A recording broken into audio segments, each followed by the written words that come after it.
luar biasa, termasuk ulama yang dipilih oleh Nabi kita Muhammad Sallallahu Alaihi Wasallam. Ilmunya luar biasa, takwanya luar biasa, ibadahnya luar biasa, dekatnya luar biasa dengan Nabi kita Muhammad. Nah, perlu kita ketahui, ngapa Imam Ghazali itu jadi orang yang luar biasa. Ngapa Imam Ghazali itu jadi ulama yang lebih hebat daripada ulama yang lain. Bahkan dikatakan Imam Ghazali termasuk satu-satunya ulama yang mendapatkan gelar Hujjatul Islam. Jadi dari mulai zaman Nabi kita Muhammad, setelah wafat Nabi Muhammad, di zaman sahabat, tidak ada sahabat yang mendapatkan gelar Hujjatul Islam, tidak ada. Dari zaman tabi'in belum ada yang dapat gelar Hujjatul Islam. Sampai zaman ulama, seluruh ulama cuma beliau yang dapat predikat Hujjatul Islam. Sampai sekarang belum ada ulama yang dapat titel, dapat jabatan Hujjatul Islam. Sehingga ulama mengatakan beliau adalah satu-satunya ulama yang mendapatkan titel Hujjatul Islam sampai yaumul kiamah. Apa itu Hujjatul Islam?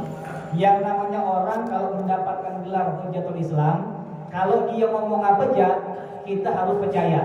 Misal, Imam Ghazali mengatakan ada sholat sunnah hari Senin, misal. Beliau tidak mengatakan ada hadis, tidak. Tapi beliau mengatakan ada sholat sunnah hari Senin. Kalau seandainya ini ucapan keluar dari mulut beliau, maka kita harus percaya dan tidak boleh bertanya dengan dalil. Wahai Imam Ghazali, apa dalil? Tidak. Atau kita mengatakan demikian, Imam Ghazali mengatakan hari Senin itu ada sembahyang sunnah. Apa dalil? Tidak perlu. Kenapa? Ucapan Imam Ghazali sudah menjadi dalil, mirip dengan Nabi kita Muhammad Sallallahu Alaihi Wasallam. Ini Imam Ghazali, ucapan-ucapan beliau luar biasa. Bahkan dalam kitab Ihya Ulumuddin pernah saya baca, dikatakan Imam Ghazali pernah mengatakan seseorang tidak boleh menjadi wali terkecuali dia harus bersabar dengan istrinya. Ini cocok buat kita kan? Seseorang yang bisa jadi wali, beliau. Seseorang tidak bisa jadi wali kecuali kalau dia bisa bersabar dengan bininya. Ini nasihat buat antum, terutama buat saya. Soalnya saya ini walaupun kurus-kurus pengaruhan. Bini marah segini, kita marah segini. Ini nasihat buat antum dan lebih buat anak. Ini nasihat buat anak pribadi. Mudah-mudahan dia nonton. Ini dikatakan bersabar dengan istri, tapi bukan ngalah, bukan kita yang ngalah, bukan, tapi bersabar. Paham kita bersabar kan? Bukan nunduk, bukan bang sapu, Allah, bukan, bersabar dengan tingkah dia, dengan ocehan dia. Kata Imam Ghazali, seseorang tidak bakal diangkat menjadi wali oleh Allah kecuali dia merupakan orang yang sabar dengan bininya. Jadi kalau antum menjadi orang yang belum sabar dengan bini, berarti antum belum jadi wali. Ustaz, saya jadi orang sabar, Ustaz. Apa saya sudah wali? Tes kita bagaimana? Entah kita terbang, entah segala macam. Nah, ini ucapan. Ketika Imam Ghazali mengatakan dalam kitab Ihya Ulumuddin, syarat menjadi wali adalah harus bersabar dengan istri. Tidak perlu kita nanya, Imam Ghazali ngomong kayak gitu apa dalil? Tidak perlu. Ketika ucapan tersebut sudah keluar dari mulut Imam Ghazali, itu sudah menjadi dalil. Ini kehebatan Imam Ghazali. Tidak ada sikap pun ulama yang kayak beliau. Kalau ulama yang lain ngomong butuh dalil. Ulama ini ngomong A, ulama ini ngomong B, apa dalil? Mereka perlu dengan dalil. Tapi kalau Imam Ghazali lah ngomong, orang tidak perlu lagi apa dalil? Tidak, karena Imam Ghazali sudah menjadi dalil karena beliau mendapatkan gelar Hujjatul Islam, tempat kembalinya umat Islam, tempat berpusatnya ilmu umat Islam. Nah, Imam Ghazali menjadi ulama yang luar biasa. Di antara sebabnya apa? Gara-gara ayah beliau. Nah, ini buat kita lah. Jadi kita nyontoh bukan nyontoh Imam Ghazali, tapi malam hari ini saya ngajak antum nyontoh ayah aja lah. Nyontoh ayah, soalnya kalau kita nyontoh Imam Ghazali tidak bakal bisa. Kalau kita nyontoh Imam Ghazali tidak bakal bisa. Tapi kalau kita nyontoh ayah Imam Ghazali, insya Allah bakal bisa. Jadi kalau kita ngomong yang ada manfaat enak. Tapi kalau kita ngomong tidak ada manfaat, percuma. Jadi malam hari ini saya ngajak antum dan kita semuanya untuk menjadi ayahnya Imam Ghazali. Ayahnya Imam Ghazali itu merupakan orang yang miskin. Dia orang miskin, tapi dia sangat mencintai yang namanya majelis ilmu. Imam Ghazali punya ayah miskin, tapi ayahnya tersebut sangat mencintai majelis ilmu. Pokok di mana dia ada majelis dia pergi. Ayah Imam Ghazali ini kuli, dia berkuli. Yang nama kuli itu duit tak ada. Siang dia berkuli, walaupun dia kesoi, tetap malam di majelis. Ini perlu kita contoh. Jadi tidak ada alasan, Ustaz saya tidak bisa majelis kayak kenapa siang bergawe? Sama, saya juga bergawe. Saya juga ngangkat barang dari pagi sampai siang sampai sore. Saya bergawe. Malam kita belajar. Jadi tidak ada alasan, Ustaz saya kesoi kalau malam. Soalnya siang bergawe. Kalau saya pengangguran, tidak ada ke kantor, tidak ada apalah, wajar kalau saya majelis. Istilah dalam kurung, orang-orang yang majelis itu merupakan orang-orang yang pengangguran. Ya, ini salah. Dan ini salah. Ayah Imam Ghazali kuli. Beliau kuli, bukan orang kaya, tapi tetap secapek apapun beliau, malam tetap harus majelis. Wajib untuk majelis. Malam di majelis, besok majelis, pokok tiap malam majelis. Dan perlu kita contoh, setiap ayah Imam Ghazali majelis, dia berniat, ya Allah, kuni orang miskin, tapi kau kepengen anakku nanti jadi kayak ustaz tuh. Nah ini kita harus contoh. Kayak antum lah. Kayak antum hadir ke majelis Habib Bagir, pasang niat, jangan tidak sama sekali. Ya Allah, alangkah sedap jadi Habib Bagir, belajar ke Sukabumi, belajar ke Mekah, ilmunya banyak, sampai pulang bermanfaat ilmu, bisa ngajak orang dekat kepada Allah. Alangkah sedap, alangkah nikmat Habib Bagir. Ya Allah, tolong jadikanlah anakku kayak Habib Bagir. Ini Imam Ghazali punya ayah kayak gini. Setiap dia belajar dengan si guru, dia pasti bilang, ya Allah, jadikanlah anakku kayak guru yang ini. Nanti malam besok guru yang lain pula niat akhirnya, ya Allah, jadikanlah anakku Muhammad Al-Ghazali kayak yang di depan tuh. Malam besok lain pula guru, ya Allah, jadikanlah anakku kayak ustaz tuh. Jadi kalau bahasa gampangnya, seluruh apa yang ada pada ustaz-ustaz yang pernah dia lihat tadi numpuk pada Imam Ghazali. Ayahnya jadi punya anak dua, diberi nama Ahmad dengan Muhammad. Ayahnya punya anak dua, Ahmad dengan Muhammad. Muhammad ini nanti jadi Imam Ghazali. Ahmad kakak. Sehingga orang nanya, wahai bapak, ngapa kau punya anak dua diberi nama Ahmad Muhammad? Apa kata dia? Tidak ada nama yang lebih bagus daripada nama Nabi Muhammad. Nama Nabi Muhammad Ahmad dengan Muhammad, di langit dan di bumi. Namanya Ahmad dan Muhammad. Maka memberi nama anakku Ahmad, sikoh Muhammad. Nah ini ayah Imam Ghazali rutin majelis. Dia niat apa? Dia niat mudah-mudahan berkat dia rajin majelis, keberkahan Allah turunkan buat anak dia tadi. Dia kepengen menjadikan anak tadi jadi ulama. Singkat cerita, ayah tadi dalam mulai sakit, maklum yang nama pulih berat itu kan bisa ngerok tenaga badan dia, kesehatan berkurang, kan siang pegawai malam majelis, sakit badan kita kan, mungkin dapat macam-macam lah, kurang istirahat atau segala macam, jadi siang pegawai malam majelis. Tidak lama kemudian ayah sakit keras, dia ngerasa bakal meninggal, akhirnya dia ngambil simpanan dia. Walaupun dia kuli, dia punya tabungan sedikit, tapi dia kuli tapi dia punya simpanan. Dia punya simpanan duit sedikit, dia bilang sama kawan, wahai kawanku, kayak badanku ini lah sakit, kayak lama lagi kuni sebentar lagi kuni bakal mati. Nanti kalau seandainya ku meninggal, peganglah duit ini, tolong kau jadikan duit ini untuk pendidikan anakku. Jadi gunakan duit ini buat nyantren, gitulah istilahnya. Ini duit sekian, tolong kau jadikan duit ini untuk biaya mondok anak-anakku. Anak Wiko Ahmad dengan Muhammad, tolong mondok ke dia. Ini duitnya diterima sama orang tadi. Benar, besok pagi dia meninggal. Ayah meninggal, setelah meninggal diurus, dipanggil dua orang tadi, Ahmad dengan Muhammad. Imam Ghazali dengan abang dipanggil, wahai Muhammad, wahai Ahmad, ayah eka nitip ke nikah dulu samaku, dan disuruh gunakan duit ini untuk kalian mondok. Oh baiklah, wahai teman ayahku, kata jorang dulu, ini kecil jorang dulu. Dibuka duit tadi, yang ke dia banyak lah. Kalau kita nak mondok berapa butuh biaya? Kalau ini belum 10-20 juta lah. Kan gitu kan, butuh duit 10-20 juta. Pas dibuka, tidak nyampe 10 juta, tidak nyampe 5 juta. Hanya untuk masa beberapa bulan makan orang dulu aja. Istilah kalau bahasa kita ini, taruhlah 2,5 juta. 2,5 juta. Ditengok dong, 2,5 juta. nak mondok ke anak dua tadi 2,5 juta. Langsung jujur dia, wahai anak dua, ayah Eka ninggalkan duit untuk biaya mondok Eka. Tapi jujur jalan, nak masuk pondok tak cukup menyemin. Untuk makan Eka aja sehari-hari, tidak bakal cukup kaya. Apa kata anak dua tadi? Ya sudahlah, gunakan duit tadi dosa untuk mondok, untuk kami makan ya lah. Dia orang kecil, begawe lo bisa. Orang lebih kayak anak Hendra lah, bisa begawe lagi gitu. Tidak bisa kan? Jadi duit 2,5 juta tadi digunakan untuk anak-anak ini makan, untuk makan dia, untuk berobat dia. Tidak lama kemudian, baru masa beberapa bulan atau setahun 2 tahun, duit itu habis. Dibantai makan terus kan, begawe dah makan. Walaupun Indomie, lama-lama 2,5 juta tadi habis. Kapan habis? Bingung kapan ini? Ya Allah. Karena belum besar, ilmu belum dapat, duit habis. Berarti yang menanggung ilmu macam tu.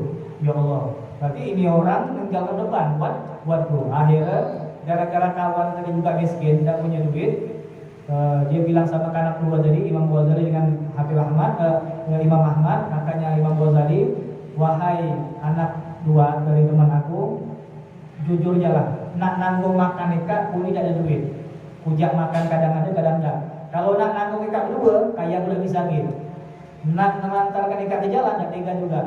Jadi intinya, ku bakal masuk ke Eka berdua ke pesantren yang gratis, kan? Eka bisa numpang makan di sana. Jadi tujuan orang berdua tinggal di pesantren tadi bukan buat belajar, bukan. Ini kalau kita nak tahu, Imam Ghazali dengan abang, waktu mondok niatnya bukan belajar, niatnya bukan belajar, niatnya bukan nak jadi ustad, niatnya bukan nak ngambil ilmu lagi, bukan, nak numpang makan. Jadi yang ada di pikir orang, kalau kami mondok berarti makan gratis. Kata kawan ayah aja nih. Benar gratis, benar. Jadi tujuan orang mondok tadi apa? Dapat makan, dapat tempat tinggal, dapat tempat tidur, dapat ruangan.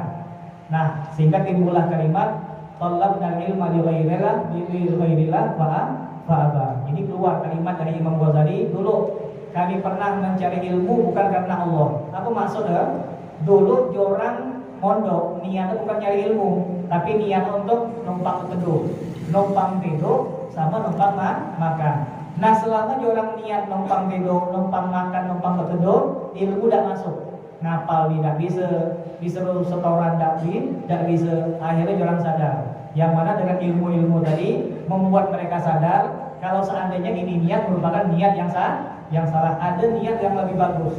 Yang mana dengan niat yang bagus tadi dia bakal dapat segalanya. Ilmu dia dapat, harta dia dapat, apalagi hanya sudah sekedar makan ataupun tempat tinggal. Maka mulai mereka merubah niat. Ya Allah, kalau kemarin niat kami numpang makan, numpang tidur di pesantren ini, tapi tidak. Sekarang niat kami masuk pesantren ini untuk belajar, mencari ilmu Nabi kita Muhammad Sallallahu Alaihi Wasallam. Ini pelajaran yang banyak, hikmah banyak. Kalau antum pergi majelis, kadang-kadang setan tuh banyak nganggu gitu. Sudah lah majelis. Tengok kawan, lah 2 tahun majelis gak jadi apa lah. Juga ini salah nih. Pokok ikutnya lah. Kan ikut. Siapa yang ngajar si pula ikut. Di mana di sini ikut. Tidak perlu. Nanti kalau ke majelis apa niat bu? Nanti ditanya orang apa hasil. Jangan banyak mikir. Ikut jalan dulu. Nanti Allah bakal beri kebaikan. Kalau bukan sama anak kita, sama anak kita. Kita punya anak banyak kan? Yang insya Allah anak-anak kita ini bakal pesantren semua. Yang pesantren itu insya Allah bakal jadi semua. Dan kita berhayal mudah-mudahan Mentok ini menjadi kotanya ulama. Sekarang ini Mentok ini belum jadi kota ulama. Sekarang ini baru pecinta ulama, baru jadi pecinta ulama, baru jadi tukang khidmah sama ulama, baru jadi pecinta majelis. Nanti zaman anak kita insya Allah anak kita jadi ulama semua. Mudah-mudahan jika yang dari Pangkal, yang dari Belitung, bahkan yang dari Palembang, insya Allah mereka bakal menonton nih, coba belajar, ngambil ilmu dari anak-anak kita. Kalau kita nak berhasil, kepengen terwujudnya niat kayak gini, jadikan menonton di kota ulama dari anak-anak kita yang bergerak, dan kita yang bergerak pergi majelis, niatkan biar anak kita dijadikan sama Allah Subhanahu wa Ta'ala. Mudah-mudahan yang mondok anak dijadikan semua sama Allah Subhanahu wa Ta'ala, dijadikan mereka menjadi ulama-ulamanya Allah Subhanahu wa Ta'ala dan memiliki ilmu yang bermanfaat buat kampung kita dan juga masyarakat insyaallah. Amin ya rabbal alamin. Nah, di sini mudah-mudahan acara maulid yang kita adakan kemarin dipandang oleh Nabi kita Muhammad dan keberkahannya akan diberikan oleh Allah Subhanahu wa taala. Amin ya rabbal alamin. Menyambung pelajaran kita kemarin, wa hadza fi ghaniyin salih fa ma dhannuka bil ghaniyil zalim. Kemarin kita sudah belajar tentang Imam Ghazali melarang. Imam Ghazali melarang kita untuk mendatangi orang kaya yang soleh. Kata Imam Ghazali, Eka jangan suka mendekati orang kaya yang soleh. Bukan tidak boleh, tapi jangan suka. Kan ada orang suka mendatangi orang kaya yang soleh, ngagak, dikit-dikit ngagak, dikit-dikit ngagak, jangan. Kata Imam Ghazali, ngagak orang kaya yang soleh itu menghilangkan sepertiga agama. Sepertiga agama hilang, sepertiga nilai dia mati. Misal, saya lah contoh gampang ya. Saya taruhlah dibilang sama orang-orang luar ustaz, padahal bukan ustaz ya. Kita cuma penuntut dan penyampai ilmu. Taruhlah saya ini ustaz, misal antum husnuzon sama saya, tiba-tiba antum melihat saya nunduk-nunduk sama orang kaya. Kira-kira di mata antum macam mana saya? Berkurang kan? Yang selama ini Masya Allah Ustaz Muhammad ini belajar zuhud, qanaah, ibadah terus, lu pegang, baru tahu dia nunduk-nunduk sama orang kaya. Kapan ketemu orang kaya, wah mulai lebay. Lebay. Masyarakat yang melihat saya tadi bakal hilang sepertiga hormat dia tadi. Sepertiga hormat hilang, sepertiga harga diri hilang, sepertiga agama saya bakal hilang. Di mata masyarakat jatuh, apalagi di mata Allah Subhanahu wa ta'ala. Begitu juga di mata agama. Itu mendekati nunduk-nunduk dengan orang soleh. Lalu kata Imam Ghazali, bagaimana kalau seandainya kita nunduk-nunduk mencintai dekat dengan orang kaya yang zalim? Lebih parah lagi, ada orang kaya, ada pejabat. Kita tahu pejabat nih melegalkan miras misal. Pejabat nih melegalkan LGBT. Apa LGBT?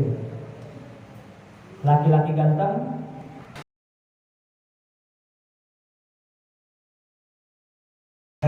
pejabat ini mendukung ataupun memberikan tanda tangan untuk LGBT. Kita tahu nunduk dengan orang tadi menghabiskan semua agama kita.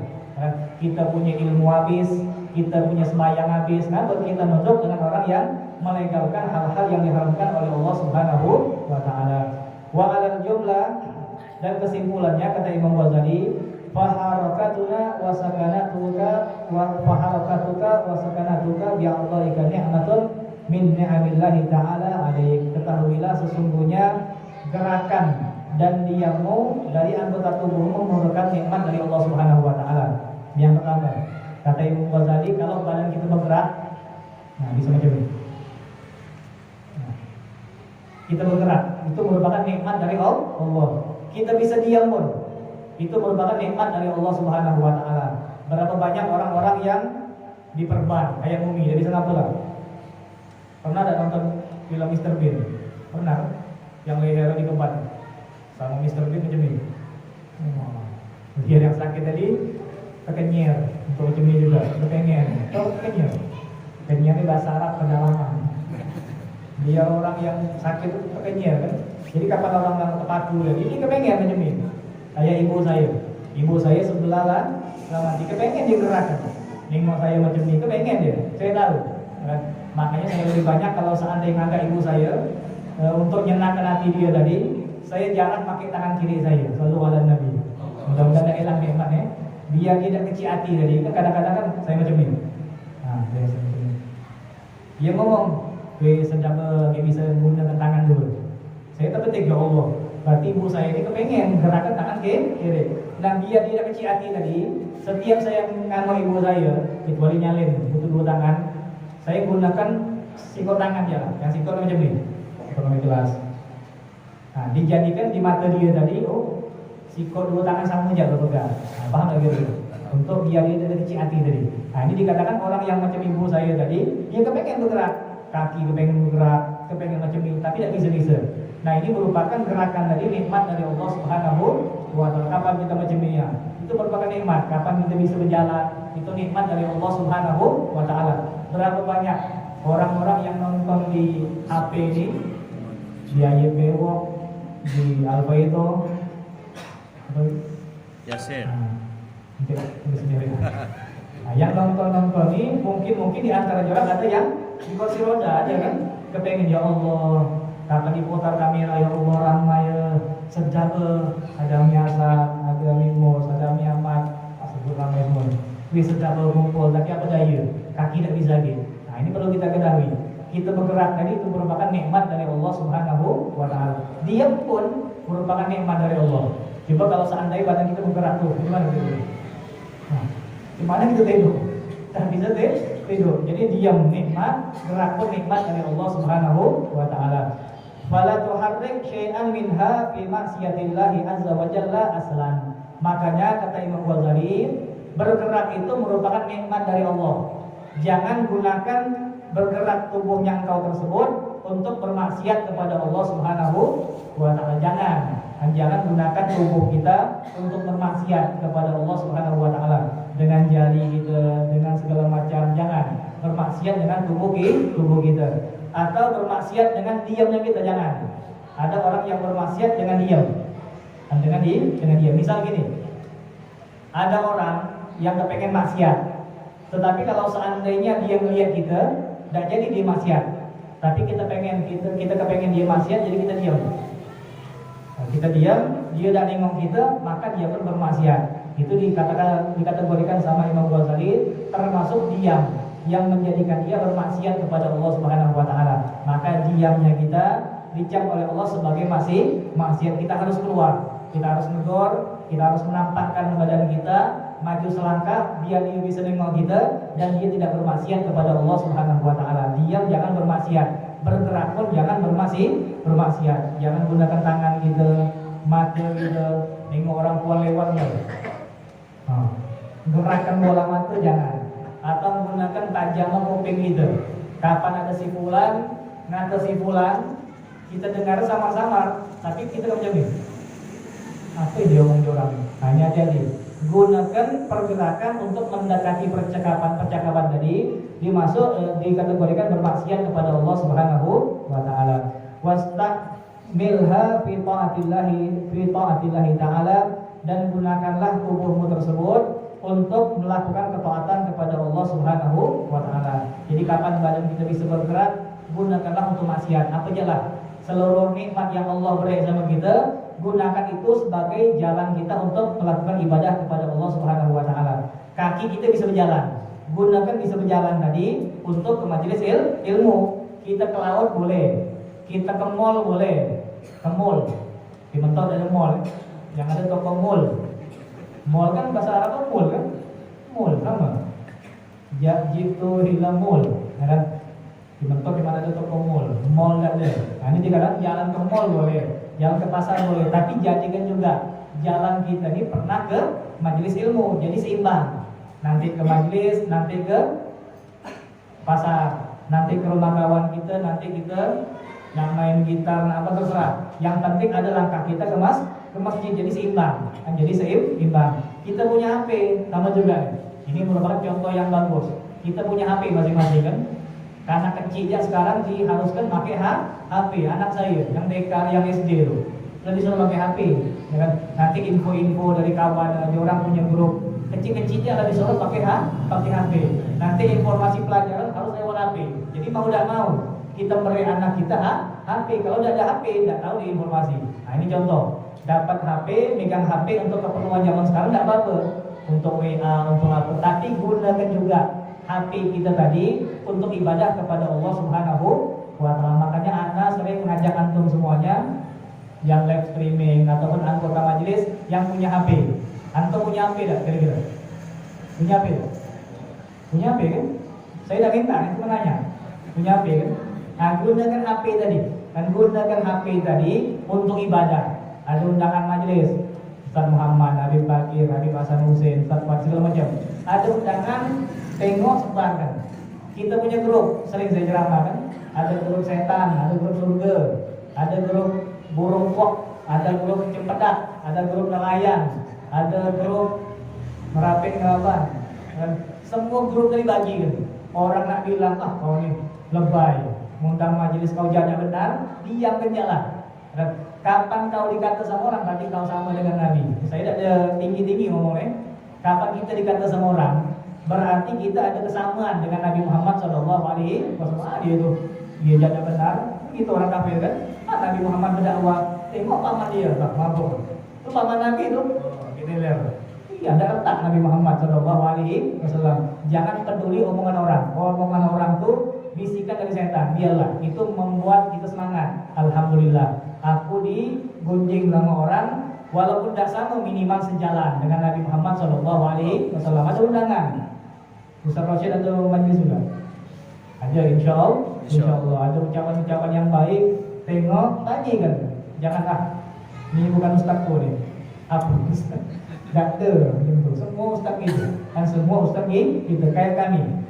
Habib Novel, guru kami juga. Habib Nakib, guru kami juga. Habib Taufik, bukan guru kami bagi juga. Saya gitu kan. Itu namanya cinta dengan ulama. Di orang mengeluarkan kalimat, tidak peduli. Oh ini guru kami, ini bukan dah. Selama itu kebaikan, sampai bagikan. Di Facebook bagikan, di YouTube bagikan, di status WA bagikan. Ini anjuran dari saya gunakan HP kita untuk ibadah kepada Allah Subhanahu wa taala. Kalau seandainya ada pulsa, dosa bening-bening. Ada pulsa, niat jadilah. Niat jadilah, maka gunakan seluruh anggota atau penikmat dari Allah untuk ibadah, termasuk badan kita nih. Termasuk kita nih. Kita yang pakai peci, yang pakai baju, yang pakai baju kaos, itu merupakan cara kita mensyukuri nikmat tadi. Jadi kapan baju nih ditanya sama Allah, Muhammad, kau punya gamis harga 500, kau gunakan buat apa? Buat majelis ya Allah, buat ini ya Allah, pernah juga ke surau ya Allah, kan sedap. Tapi Ustaz Fahmi, kau pakai jaket buat apa? Untuk nyari ini Ustaz. Nah, selain buat ini buat apa? Sama buat kita tapi orang lain, buat ini tapi orang lain. Kita sedap kalau Allah yang nanya. Tapi kalau kita bilang ya Allah, jaket ini saya pakai buat berbakti sama orang tua, pernah ngantar orang tua saya berobat, juga pernah ke majelis, kan enak. Berarti ada jawaban kita yang bagus. Oh, baju ini salah satu digunakan untuk taat kepada Allah Subhanahu wa taala. Makanya gunakan seluruhnya untuk taat kepada Allah Subhanahu wa taala. Maka dikatakan seluruh nikmat tersebut bakal dijaga oleh Allah Subhanahu wa taala. Sebagai penutup, sahabat Jabir bin Abdullah radhiyallahu an pernah kepengen pindah masjid. Sahabat Jabir bin Abdullah ini merupakan orang yang luar biasa dan sering kita ceritakan. Sahabat Jabir bin Abdullah orang yang rumah kecil, rumah maksimal orang cuma cukup 10 orang. Ini sahabat Jabir bin Abdullah rumah kecil di ujung jauh dari masjid Nabi kita Muhammad SAW. Rumah kecil maksimal cuma masuk 10 orang. Waktu itu sahabat Jabir bin Abdullah kepengen pindah. Dia kepengen pindah ke rumah yang lebih besar dan ke rumah yang lebih dekat dengan masjid. Nah tuh biar dekat dan jauh-jauh dari masjid Nabi kita Muhammad SAW. Bisa dengar azan, bisa cepat ke masjid. Jadi kapan azan langsung berangkat. Ada majelis bisa tahu cepat. Tapi kalau jauh-jauh jarang tahu deh, jarang dengar, jarang dapat info. Jadi sahabat Jabir tadi kepengen pindah, rumah dia jauh, kepengen pindah dekat masjid Nabi kita Muhammad. Sampailah beliau melapor kepada Nabi Muhammad, ya Rasulullah, kayak nak pindah jalan. Kenapa rumahku jauh juga? Info tidak dapat, azan kadang-kadang tidak kedengar. Kalau ada majelis sudah tahu. Tapi kalau seandainya aku pindah, aku nengok orang kumpul, aku tahu, kemudian aku bisa hadir. Insya Allah kalau aku pindah lebih sering ke masjid. Kata sahabat Jabir bin Abdullah. Apa kata Nabi Muhammad? Jangan pindah. Kenapa jangan pindah ya Rasulullah?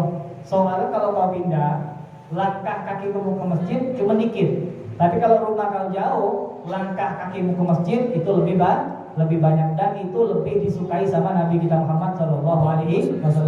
Rumah dekat paling 10 langkah. Tapi kalau rumah jauh bisa 150 langkah. Kan? Kalau kau pindah 140 sekian hilang begitu jalan. Hilang begitu jalan. Kesoy 150 tadi hilang. Pertanyaan saya, 10 langkah dengan 150, capek yang mana? Capek yang 150, capek kawelang, lelah kawelang, usaha kawelang. Ini semuanya bakal hilang. jauhnya tadi merupakan hal yang besar di mata Allah Subhanahu wa taala. Orang yang capek ke masjid tadi itu nilainya lebih besar dan di mata Allah menjadi hal-hal yang luar biasa. Makanya dikatakan orang yang tinggal di masjid dengan orang yang tinggal jauh dengan masjid itu pahala berbeda. Sama dengan antum lah. Nanti di kampung sawah ada majelis, kita berjalan ke sawah. Ada majelis di PLT Masjid Al-Huda ataupun di Kebun Nanas ataupun di An-Nur ataupun di mana-mana, kita berjalan ke sini. Makanya Habib Bagir mengatakan selama gini mentok ini belum jauh. Lagi ingat ada omongan itu? Lagi ingat ada? Apa yang ingat cuma kambing kita? Nah, ini ucapan beliau itu harus diingat. Kalau kita terus terang, kalau saya itu tidak tahu ya. Kalau saya setiap siapa aja ceramah, saya ingat terus. Kan? Setiap siapa aja ceramah, saya ingat. Kayak Ustaz Fahmi. Maaf, ada orang-orang yang kadang beliau. Kapan beliau ceramah di tempat ada kan? Kayak lucu-lucu ya lah. Boleh kita anggap lucu dikatakan. Tapi kalau saya pribadi, saya lebih fokus kepada inti cerita tadi. Apa kata beliau? Contohlah Imam Hasan atau Husain? Imam Hasan ketika berceramah dikatakan sama keluarga, coba kau ceramah. Ah, malu anti beda. Ini kau ceramah ini jadi nabi ya. Oke lah, disetel majelis, nanti dia ceramah yang jadi nabi. Rupega Nabi Muhammad kepengen juga mana joko ceramah. Jadi Nabi Muhammad ngumpet di balik tabir. Orang tidak tahu kalau seandainya ada Nabi. Imam Hasan pun tidak tahu kalau seandainya ada Nabi. Tetapi yang terjadi, wibawanya Nabi Muhammad sampai ke hati dia. Dan wibawanya Nabi Muhammad sampai ke hati dia. Antum juga harus merasakan. Kalau antum hadir maulid, rasakanlah di majelis ini ada Nabi. Gimana kira-kira? Antum harus merasakan. Ya Rabbi sholli ala Muhammad dikatakan. Maulid Habsyi dikatakan ada dua pendapat. Maulid Habsyi ini dikatakan berbeda maulid yang lain. Kalau maulid yang lain dikatakan ketika mulai maulid Nabi sudah datang. Tapi kalau maulid Habsyi Nabi datang ketika mahlul diam. Itu pendapat yang pertama. Pendapat yang kedua mengatakan lebih hebat lagi. Kalau maulid tiba Nabi Muhammad datang pas awal maulid. Tapi kalau maulid Habsyi semenjak awal kepengen kita membuat acara tadi, itu sudah hadir Nabi kita Muhammad sallallahu alaihi wasallam. Kita tes. Kalau kata beliau, Nabi Muhammad hadir. Beliau merupakan orang yang pertama yang sudah tidak sabar mendengarkan gosidah cucunya Al-Habib Ali bin Muhammad bin Husain Al-Habsyi. Berarti lebih hebat, bukan pas siang tapi awal maulid. Nah, kapan kita datang, rasakanlah di depan tu ada Nabi. Kan? Kalau kita ngerasa di depan tu ada Nabi Muhammad, kita bakal sopan. Kan? Kita bakal sopan, kita bakal baca, kita bakal khusyuk, kita bakal sholawat, hati kita bakal kenapa? Kita yakin di depan tu ada Nabi Muhammad sallallahu alaihi wasallam. Tapi tidak perlu kita mengatakan kalau nengok ada semalam Nabi Muhammad. Dah bu. Tuh. Jauh. Ngapa kalau dimakan kacang pas maulid? Berarti tadi makan dia maulid Nabi ya? Jauh. Kalau bu minum bersempat, makan kacang bersempat, soalnya penyakit makan tak meminum tak apa. Yang penting hati kita merasakan di situ ada maulid Nabi kita Muhammad hadir, Nabi kita Muhammad sallallahu alaihi wasallam. Makanya sahabat Jabir kapan dia nak pindah dari diberi sama Nabi kita Muhammad sallallahu alaihi wasallam, karena dia bakal mendapatkan balasan dari capek sahabat Jabir yang dia keluarkan untuk taat kepada Allah Subhanahu wa taala. Maka mudah-mudahan kemarin yang hadir maulid, baik panitianya, baik yang menyiapkan rumah, baik yang mengundang, yang memberikan semangat, mudah-mudahan semuanya bakal mendapatkan balasan dari Nabi kita Muhammad SAW, dan mudah-mudahan wajah kita semua dilihat oleh Nabi kita Muhammad SAW. Dan kita tutup majelis ini, kita doakan mudah-mudahan teman-teman kita, guru-guru kita, Habib Muhammadul Bagir, Yahya Al-Kab, Al-Habib Hasan Wal Husain yang hari ini Senin melakukan umroh, mudah-mudahan umur mereka dipanjangkan sama Allah, badan mereka disehatkan oleh Allah Subhanahu wa taala, diberikan kemudahan oleh Allah Subhanahu wa taala, dan diberikan hati yang hadir ketika mereka berziarah ke makam Nabi kita Muhammad SAW, dan mudah-mudahan kita yang mendoakan insyaallah bakal nyusul semua. Dan insyaallah tahun-tahun depan kita pun bisa bersama dengan beliau, dengan mereka bisa umroh bersama insyaallah. Al-Fatihah.